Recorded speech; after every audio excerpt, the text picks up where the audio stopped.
تو میں نے 70,000 نور کے حجابات دیکھے جس میں حقیقت محمدی تھی، اور میں اگر اس میں سے پہلے نور کے پردے کی طرف بڑھتا حقیقت محمدی کو جاننے کے لیے تو جل کے راکھ ہو جاتا.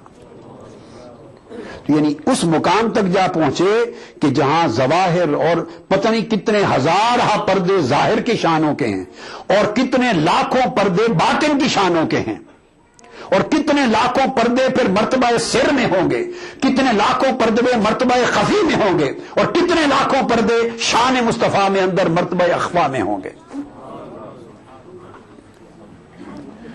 یہ قاعدہ ہے، ظاہر اور باطن کا تسلسل بڑھتا بھی ہے. اور دیکھیے جو آپ نیچے، اب آپ کہیں گے کہ ایک ظاہر و باطن تو تھا مگر لاکھوں تک بات کیسے پہنچ گئی؟ یہ قانون قدرت ہے، قانون تخلیق ہے.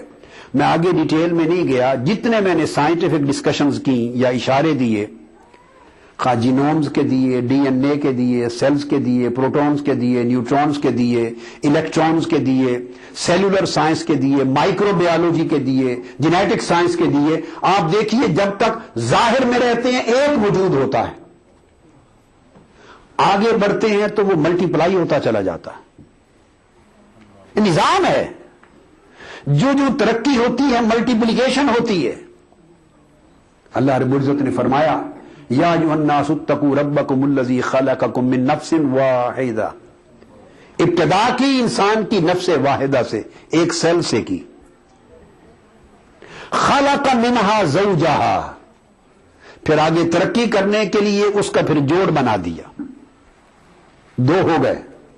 وَبَثَّ مِنْهُمَا رِجَالًا كَثِيرًا وَنِسَاءً، آگے ترقی کی تو بے حساب اور لا تعداد اس میں سے پھیلا دیے.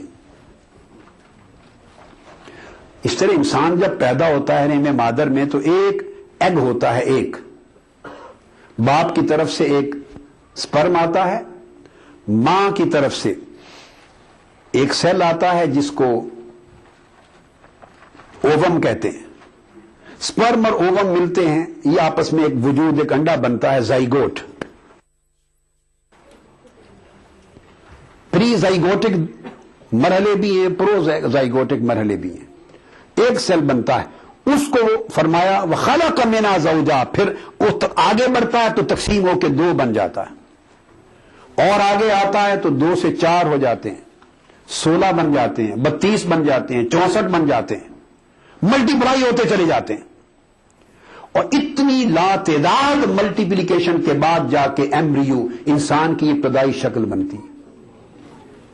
تو دیکھیے ایک اس وقت نظر آئے گا وجود جب آپ ظاہر کو دیکھیں گے، تو جب آپ باطن میں اترتے چلے جائیں گے تو وہ ایک کثرت میں بدل جائے گا، اور پھر کثرت مزید کثرت میں بدلتی چلی جائے گی. یہ اللہ رب العزت کا نظام ہے. تو جو ترقی ہوتی ہے مدارج بڑھتے چلے جاتے ہیں، بواطن بڑھتے چلے جاتے ہیں، اور ان بواطن کی سطحیں بڑھتی چلی جاتی ہیں. اس لیے میں نے عرض کیا کہ آقا علیہ الصلوۃ والسلام کہ جب مقام پر ہم بات کرتے ہیں تو ظاہر میں ایک وجود نظر آتا ہے، اور باطن میں لا تعداد کائناتیں نظر آتی ہیں. لا تعداد کائناتیں نظر آتی ہیں. تو اللہ تبارک و تعالی نے جتنے اس کائنات میں تعینات بنائے ہیں، علوی اور سفلی، اوپر کی دنیا کے وجود، نچلی دنیا کے وجود، ان سب تعینات میں، موجودات میں ظاہر بھی ہے باطن بھی ہے، ظاہر بھی ہے باطن بھی ہے. اور یہ بات یاد رکھ لیں کہ جب ظاہر کائنات کی بات کرتے ہیں، انسانوں کے وجود سیدنا آدم علیہ السلام سے لے کر انبیاء کی آقا علیہ السلام تک، پہلے بشر اور انسان سے لے کر قیامت تک کے آخری بشر اور آخری انسان تک، جب کائنات کے ظاہری وجودوں کی بات کرتے ہیں، زمین کی، آسمان کی، شمس و قمر کی، جب ظاہری وجود موجودات کی بات کرتے ہیں تو ظاہری موجودات کی اصل صورت محمدی ہے صلی اللہ علیہ وسلم. حضور علیہ السلام کے وجود کی بھی 2 صورتیں ہیں، ایک آقا علیہ الصلوۃ والسلام کا وجود روحی اور ایک آپ کا وجود بشری. جو وجود روحی ہے آقا علیہ الصلوۃ والسلام کا، وہ وجود معنوی بھی ہے، وہ وجود نوری بھی ہے، اور جو وجود بشری ہے وہ وجود ظاہری بھی ہے، وہ وجود حسی بھی ہے، وہ فزیکل ایگزسٹنس ہے، پرسیپٹیبل ایگزسٹنس ہے، پرسیویبل ایگزسٹنس ہے، اور جو باطنی وجود ہے آقا علیہ الصلوۃ والسلام کا، وہ اس کی اسپرچل ایگزسٹنس ہے، ڈیوائن ایگزسٹنس ہے۔ تو ظاہری موجودات میں، ظاہری موجودات کی اصل صورت محمدی ہے، بشریت محمدی ہے، اور کائنات کی باطنی موجودات کی اصل روح محمدی ہے۔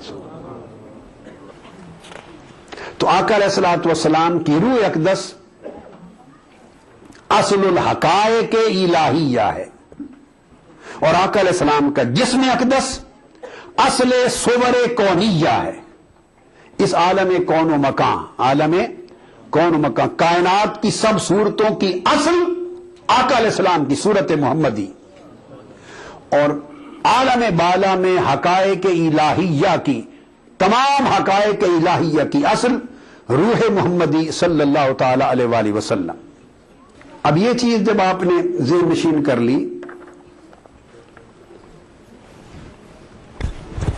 تو یہ بات توجہ طلب ہے، اس دنیا میں جو روح ہے آقا علیہ الصلوۃ والسلام کی روح اقدس،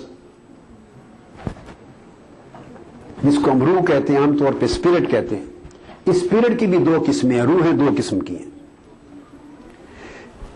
ایک ہے روح القدس ڈیوائن اسپرٹ، ایک ہے روح الاکوان یونیورسل اسپرٹ۔ روح القدس مخلوق نہیں ہے، وہ اللہ کی صفت ہے۔ یہ وہ روح القدس کا باب ہے جس میں اللہ رب العزت نے فرمایا نفخت فیہ من روحی، فرمایا قل الروح من امر ربی، روح اللہ کا امر ہے، روح اللہ کا امر ہے، اور وہ روح جو ساری اس مخلوقات اور کائنات میں ہے وہ روح الاکوان ہے، جو مخلوق ہے۔ ہر بشر اور ہر انسان اور ہر وجود اپنی نوعیت کی روح اپنے اندر رکھتا ہے، وجود محمدی صلی اللہ علیہ وسلم پر۔ اور میں نے اس وقت تک جو گفتگو کی وہ اس لیے کی کہ جب ظاہر اور باطن کی بات ہو تو کنسپٹ آپ کو کلیئر ہو چکا ہو کہ کوئی شے ظاہر اور باطن کے معارف سے خالی نہیں ہے۔ جتنے وجود ہیں اس دنیا میں ان کی دو حالتیں ہیں، ایک اس کی جو حالت ہے وہ قسم لطیف ہے، اس کی لطیف صورت ہے، ایک اس کی قسم کائنڈ ہے کثیف، ایک اسپرچل، ایک اس کی فزیکل۔ جس کو میں نے قسم لطیف کہا وہ وجود روحی ہوتا ہے، جس کو قسم کثیف کہا بھاری، پانی میں بھی ہوتا ہے ہلکا پانی اور بھاری پانی، آپ پیوریفائی کرتے ہیں اور پھر اس کو ڈرنکیبل بناتے ہیں، تو وجود بھی پیوریفائڈ وجود روح لطیف ہوتا چلا جاتا ہے۔ قد افلح من زکاہا وقد خاب من دساہا، تو وجود بھی کثیف ہوتے ہیں، اور کثیف وجودوں کو تزکیہ کے ذریعے لطیف بنایا جاتا ہے، اور وہ قریب روح ہوتے چلے جاتے ہیں، حتیٰ کہ روح کے اوصاف ان میں منعکس ریفلیکٹ ہونے لگ جاتے ہیں۔ انسان کی تربیت کے لیے بھی اللہ رب العزت نے یہی راستہ رکھا ہے، اور ارشاد فرمایا ہے، حضور علیہ الصلوۃ والسلام کو بھی ارشاد فرمایا کہ اپنے غلاموں کی بھی تربیت اسی طرح کریں کہ وہ کثافت کو چھوڑ کر لطافت کی طرف جائیں۔ اب پانی کی بات تو سمجھ گیا نا، یہ جو بچے پڑھتے ہیں اسکولوں میں جانتے ہیں بھاری پانی اور ہلکا پانی ہوتا ہے، تو بھاری پانی پینے کے قابل نہیں ہوتا، یعنی نفع بخش نہیں ہوتا۔ تو جس طرح پانی میں کثافتیں رہیں تو جسم کی صحت کے لیے اچھا نہیں، اس طرح جس وجود میں روحانی کثافتیں رہیں وہ روحانی صحت کے لیے اچھا نہیں ہوتا۔ تو آقا علیہ السلام کو بھی یہی راستہ بتایا، یتلو علیہم آیاتہ ویزکیہم ویعلمہم الکتاب والحکمہ۔ اب آپ غور کریں، تعلیم اور علم کی بات بعد میں آئی، پہلے فرمایا ان پر اللہ کی آیات تلاوت کرتے ہیں. یتلو علیکم آیاتنا ویزکیکم ویعلمکم الکتاب والحکمہ. اللہ کی آیات تلاوت کرتے ہیں، پھر تمہارا تزکیہ کرتے ہیں، یعنی تمہاری کثافتیں دور کر کے تمہیں وجود لطیف دیتے ہیں. وَيُعَلِّمُكُمُ الْكِتَابَ وَالْحِكْمَةَ، بعد میں تمہیں علم دیتے ہیں کتاب و حکمت کا، کتاب و سنت کا. بھائی کتاب و سنت کا علم بعد میں دیتے ہیں اور لطیف پہلے بناتے ہیں. کثافت دور کر کے تزکیہ پہلے کرتے ہیں. یہ پہلے کیوں؟ وہ اس لیے کہ اگر کثافت رہے اور انسان علم پڑھ لے تو گمراہ ہو جاتا ہے. اگر من میلا کچیلا رہے، اندر تکبر رہے، ہرس رہے، طلب دنیا رہے اور نفس امارہ رہے، اندر روحانی کثافتیں رہیں، روحانی مناہی رہیں اور من کے اندر خرابیاں اور نجاستیں رہیں اور اوپر سے بندہ علم پڑھ لے تو یہ دل و بہی کثیرن کا مظہر ہو جاتا ہے، بندہ گمراہی کی راہ پہ چل پڑتا ہے. اور اگر کثافتیں پہلے دور کر لے تزکیہ کے ذریعے اور اس کا قلب و باطن لطیف پہلے ہو جائے اور بعد میں کتاب و سنت کا علم حاصل کرے تو بندہ یہدی بہی کثیرن کے زمرے میں چلا جاتا ہے، پھر صاحب ہدایت بن جاتا ہے، صاحب ہدایت بن جاتا ہے. تو یہ تو صحابہ کرام کی تربیت کا راستہ بھی ہر انسان کے لیے. یہ تو پتہ چلا کہ ایک جسم وجود لطیف بھی ہے اسی وجود میں اور ایک اس کی وجود کثیف بھی ہے. فلک کے نظاروں، زمین کی بہاروں، سبھی میں مناروں حضور آ گئے.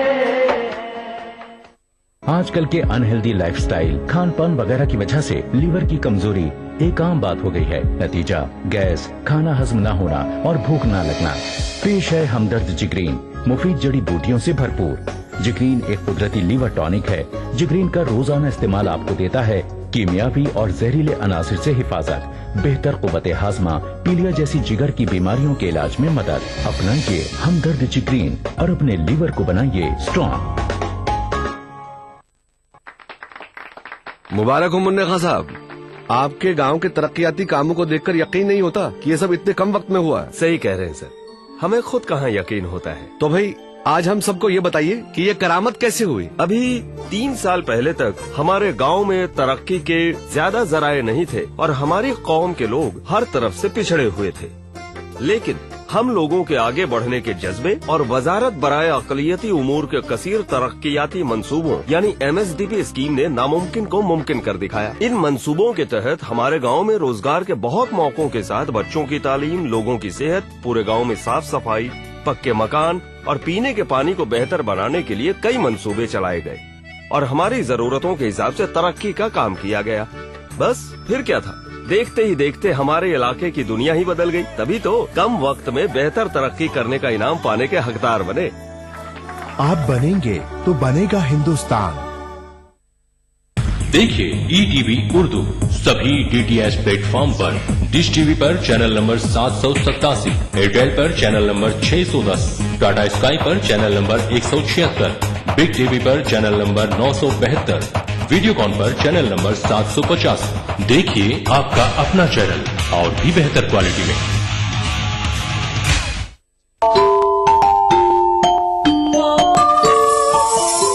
اسلام فار کڈز یعنی اسلام بچوں کے لیے. اس پروگرام میں قرآن اور حدیث کے قصے اور واقعات، حضرت محمد صلی اللہ علیہ وسلم اور صحابہ کی زندگی کے حالات اور اسلامی تعلیمات کے اہم واقعات پیش کیے جائیں گے. اس میں ہمارے لیے سبق ہے، گائیڈنس ہے اور رہنمائی کا سامان ہے. اسی کے ساتھ ساتھ اسلامی تعلیمات کی وہ باتیں بھی ہم آپ کے سامنے رکھیں گے جس میں مورل ویلیوز سکھائی گئی ہیں تاکہ ہم اپنے اندر اعلیٰ کیریکٹر، اعلیٰ اخلاق پیدا کر سکیں اور دنیا اور آخرت میں کامیابی حاصل کر سکیں. اسلام فار کڈز ہر اتوار صبح 9 بجے صرف ETV اردو پر. یا رسول یا رسول یا رسول یا رسول صلی اللہ علیہ وسلم. ساری کائنات مسرور ہے، جشن میلاد رسول ہے. اے نبیوں کے